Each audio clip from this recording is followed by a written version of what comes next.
But I want to welcome everybody back from a lovely lunch, and it is a pleasure to be able to welcome our next speaker, Felicia Nugroho, and I apologize, I know I probably butchered your name. She's the Director of Analytics and Insights at Maverick, and they don't have it on here, but she's also the co-chair of our APAC chapter. So we'll announce that the shift there later, but we want to thank her for all of her volunteer work and for the inroads that they're making in Indonesia. It's really fantastic, and they have great stories of that conversion point for their clients. And so without any further delay, it is a pleasure to welcome Felicia to the stage to take us through their journey. Thank you, Felicia. Thank you, Tara.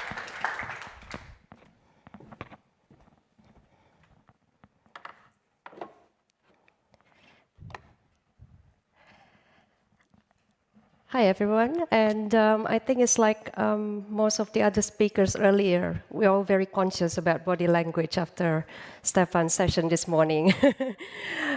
So good afternoon and hello. My name is Felicia Nugroho, and I lead the Analytics and Insights team at Maverick, Indonesia. We are strategic communications consultant, and we will be celebrating our 20th anniversary next month. So today, I will share with you our journey in building the measurement and evaluation culture and adopting the standards and best practices championed by AMEC in a market that is still dominated by AVE. We are not there yet. However, I hope that our story, our journey, can inspire all of you who are still struggling to make the shift, living behind the AVE, and start measuring what really matters. But first, let me introduce my country, Indonesia. I'm sure all of you know Bali, but you may not be familiar with the country that hosted. So we are there. We are a population of 278 million people, which makes it the fourth largest country in the world. And we are also the largest archipelago in the world, with 17,500 islands, whereby 6,000 of them are inhabited. So that's where we are. We are located just to the left of Australia, and we're neighbors to Singapore, Malaysia, and the Philippines. Just to give you an idea of the size, if you draw a line from the very west point of Indonesia to the very east point, it is about the same distance from the west coast to the east coast of the United States. So there you go. And to put all of this into context, 7 out of 10 of Indonesians have access to internet. 62% use smartphones. It may not be a big number when it compares to some of the countries. However, if you think about that, half of the population still living in rural or remote areas. That makes this number is actually quite incredible. So we are very plugged in, and we are also a social bunch of people. So we love our TikTok and we love Facebooks. We are the second highest of TikTok and Facebook users in the world, and we are the fourth when it comes to Instagram and Twitter. So as you can see, we are very active in communications. However, we are still a little bit behind in measuring what we communicate. Say no to AVEs. Okay, so from the AMEC Global Member Survey, the latest one, there are 14% of organizations still using AVE. However, I think that figure it's very different for Indonesia. Last year, we did a quick poll at one of the PR conferences that was attended by government bodies and private organizations, and there are still 76% of organizations still using PR value, or AVE, as the measurement for communications. So we still have a lot of homework to do. You probably recognize this photo. So as many other PR companies in the world, for many years, we use intuition to win businesses, and we use AVE. We were also guilty in measuring what we communicate. So we knew that there was a gap. At Maverick, we always strive to make a difference for our clients. So we'll be doing all these wonderful campaigns. But at the end of the day, it's only measured merely by the number of clips, and worse still, by AVE. So the turning point was when we discovered AMEC, and we attended the AMEC Summit in Barcelona in 2018. So then we actually listened to some of the organizations that have made the transition, and we learned from it. On one hand, it was quite daunting because we knew how far we are actually quite behind. But at the same time, listening to some of the challenges that a lot of these organizations face, actually giving us, motivating us, and convincing us that it is actually not an impossible mission. So we mapped out the strategy for change, and we committed when we returned from the summit to make that change. So what we did, the first thing we did, we formed the analytics team. So we have a team of analysts, and they actually work as advocates in measurement and communications, in measurement and evaluation. So they work alongside with the consultants, and they're making sure that every strategy, every tactics that we do is actually aligned with the set objectives. So one of the biggest challenges, of course, we realized that moving away, we cannot just drop off AVE. We had clients who've actually been using it for years to track and measure their communications. So what we did, our strategy was, the first thing we needed to do was to reduce the dependence on AVE. So we came up with what we call PR index. So that was actually looking at the news quality. So we look at the key message penetration, the headline mentions, the sentiment, etc. So even though it's still an output metric, however, we just had to provide the clients with an alternative numbers other than AVE.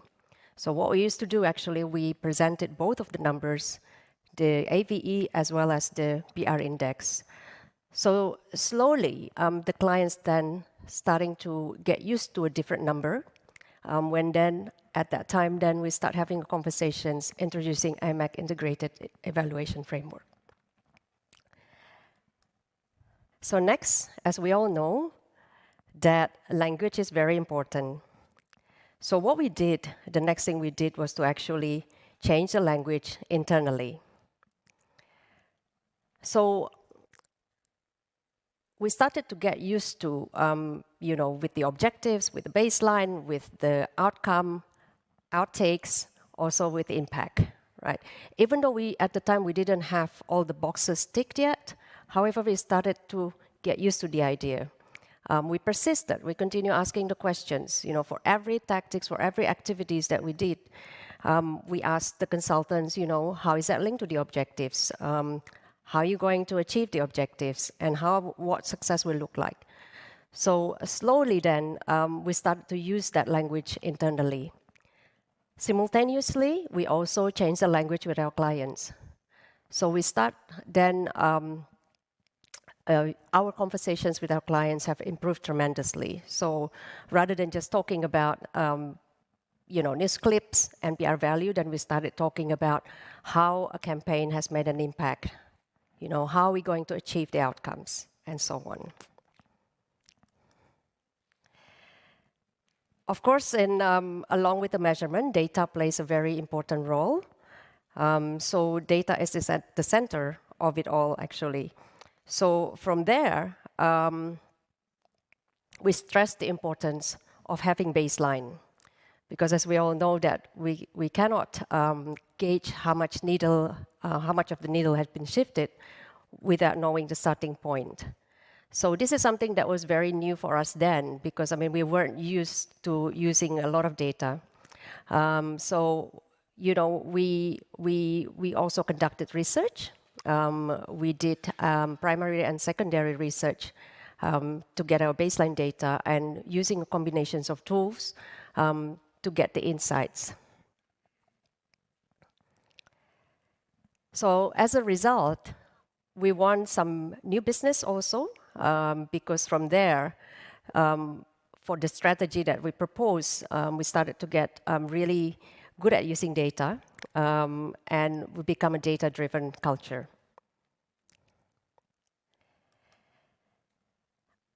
Another thing that we did as part of our journey, the education, we knew we couldn't stop just internally.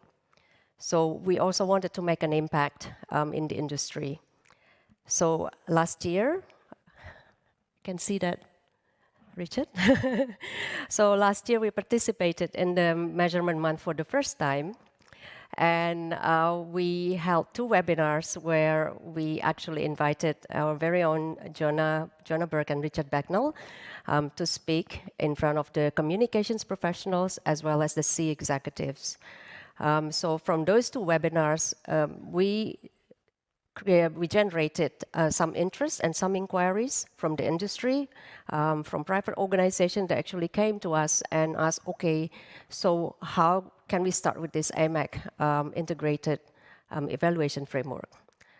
So I think that was a good thing. Another thing also that we realized, I think everybody here in the room, I've had some conversations about Gen Z. So we're all sort of dealing with the new generations. As we all know it, that Gen Z is the biggest generations, and they are the future of our consumers as well as the professionals. So what we did, one of the things we did was actually come up with a fellowship program with one of the top universities in Indonesia, where they actually stay with us for 3 months, and we onboard them with the measurement and evaluation for communications about AMEC, Barcelona principles, etc. And one of the things that we did also, we conducted research together with the fellow, and the research was on Gen Z's information ecosystem, because we wanted to understand where do they get their news these days. We know that they don't read newspapers anymore. We know that they don't actually go to online news. So how do they do it? So that was becoming part of the fellowship program, and in the hope that we would do more of this, and we can actually start educating the young generations. So it has been 4 years since we started the journey, and we're very proud that we no longer use AVE, and we have managed to transition all of our clients who used to use AVE to adopting AMEC integrated evaluation framework to measure. It's still a long way away, but we are not going to be where we are now without the support of our clients.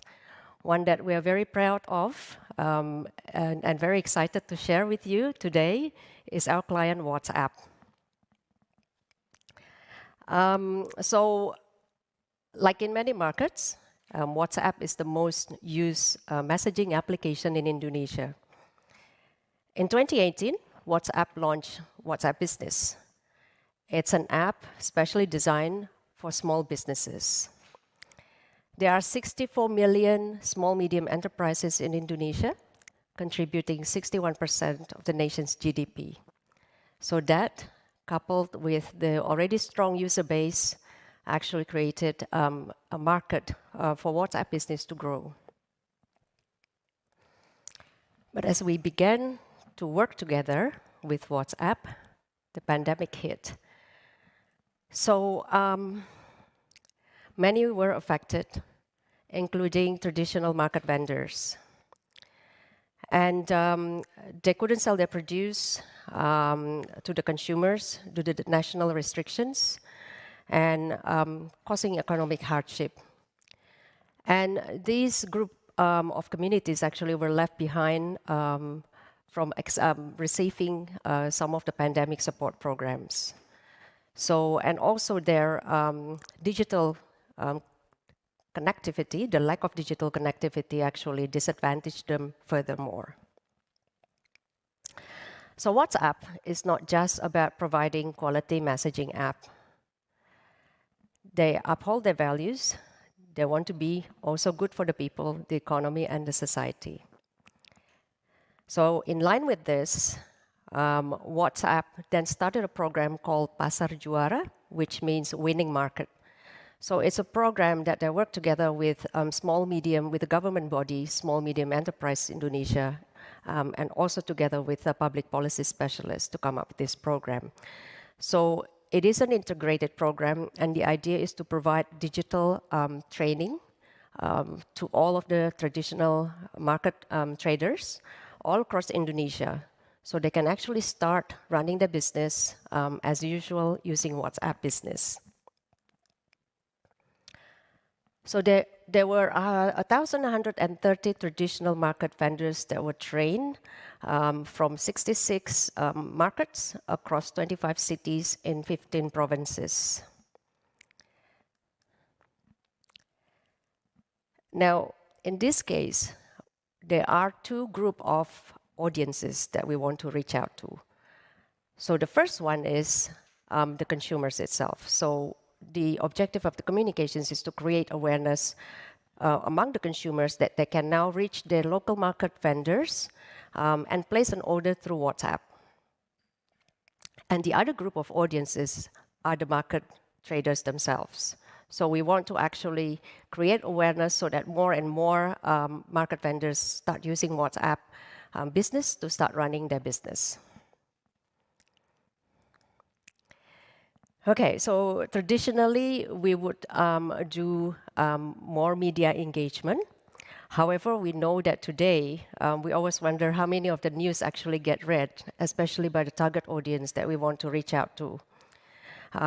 These days, everybody has their own information ecosystem, and they can pick and choose the news they want to read in whichever platform they prefer. So in this case, for the consumer group, we want to reach to the household shoppers who are predominantly women in the households. So from our baseline data, we know that there are 90% of women aged 30 to 55 actually use smartphones, and 64% of them go to Instagram to find out about products that they want to purchase. So one of our tactics were to engage with national and local influencers who are popular among women of this age group. So through their Instagram, the influencers conveyed the message that they can now order groceries and other household goods from their local market vendors only using WhatsApp. And they demonstrated how simple it is to do that, how simple it is to communicate and reach out to the vendors. And for the market traders, we also communicated through the SME Indonesia social channels, showcasing select vendors who already have been onboarded, and to share their benefits about using WhatsApp and how it actually benefits their business during the pandemic. Nonetheless, conventional media still plays an important role. However, the purpose in this case is not to actually get the quantity. We are not expecting a lot of news clips, but what we want is actually quality news stories. So it's the quality rather than the quantity that we are focusing on here. So in addition to press conference and press release that we distributed, we held a virtual sharing session where we brought together the provincial journalists as well as the market traders who have been onboarded. So the journalists got to hear the vendors' experience firsthand about the program and how using WhatsApp and the training that they have received actually has benefited them. So as a result, we gained quality stories in the prominent media carrying the favorable narrative, including some of the provincial media, because it was very important to us to reach out to the local consumers as well as to the local vendors.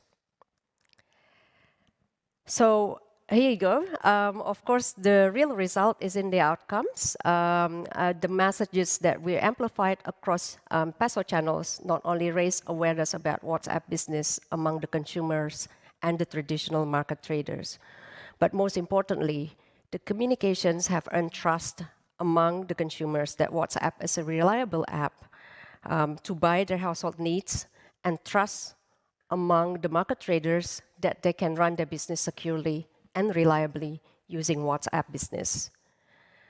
And the communications has also generated a lot of interest from other vendors. So they have inquired about, when are we going to get into their cities to provide trainings like this.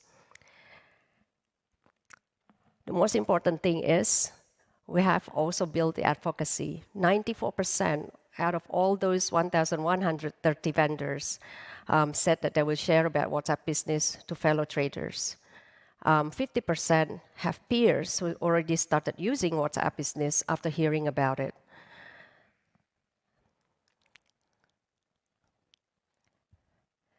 So another thing also that we can now start looking at impact. So as I said earlier, that is the quality of the stories that we are aiming for, not so much of the quantity. So through all of the publications that we've had, this is earned. So we have got an endorsement from a minister of cooperatives, small and medium enterprises. And I guess this is like, one of the PR dreams to actually get mentioned in an article that the government talk about all the different programs that is actually offered across the board during this pandemic. And they basically mentioned that they recognize that WhatsApp has been, very important and taking part in this. So this is one of the impact that is actually help WhatsApp also to shape their reputations. And I think this is one of the things that's quite important as a foreign brand. And I think building relationship with the stakeholders like government is very important. So another thing also, through this program, we can see that it has helped, it has made an impact. So 75% of the vendors actually book online sales through WhatsApp Business since they received the training. 21% actually book higher sales than before the pandemic. And 87% never had digital training before. So not only the program has actually helped to improve their condition during the pandemic, it also helped to improve their livelihood. From before, they weren't so digitally savvy, and now they can actually start running their own business only using WhatsApp Business.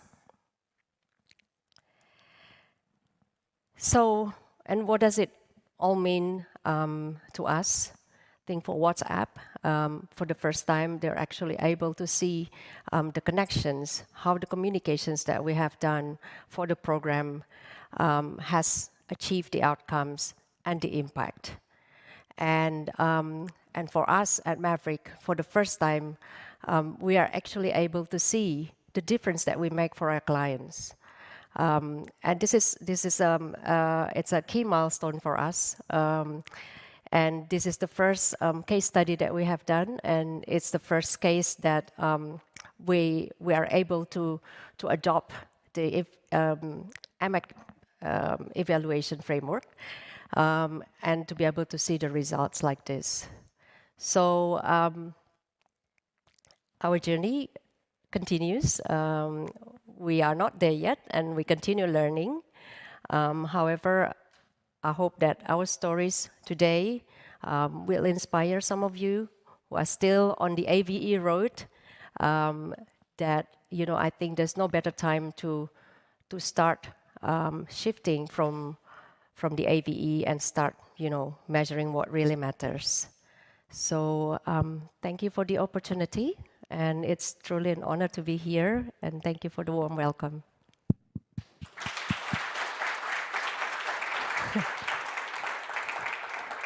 Felicia, that was excellent. And I think we're going to need a much bigger fans of Felicia table for the next presentation. Well deserved too, though. Thank you. This is such an amazing case study in a journey that you've gone through. Incorporating and implementing the integrated evaluation framework and some of those best practices. Have you found that once you've converted, one client to that way of thinking, that that's really helping the community? Or do you see that as it's still kind of a lot of a push that you're going to have to do to make more inroads? As you can see the figures earlier, I think we are still quite far. However, we have seen a lot of positive signs. I think the more and more people actually in the market recognizes AMEC now. And a lot of people start realizing that, AVE is just basically not the right effective metric to measure. So certainly there still need more push in the market, but I think this is just part of the journey. Yeah. And it's wonderful. I mean, if you're able to crack the code on Gen Z, we are all ears, but I think if you've been able to start to crack the code in Indonesia, then you are just the right person who can help us make inroads there. So thank you so much. Please, another round of applause for Felicia. That was excellent. Thank you. Yeah, thank you so much. Okay.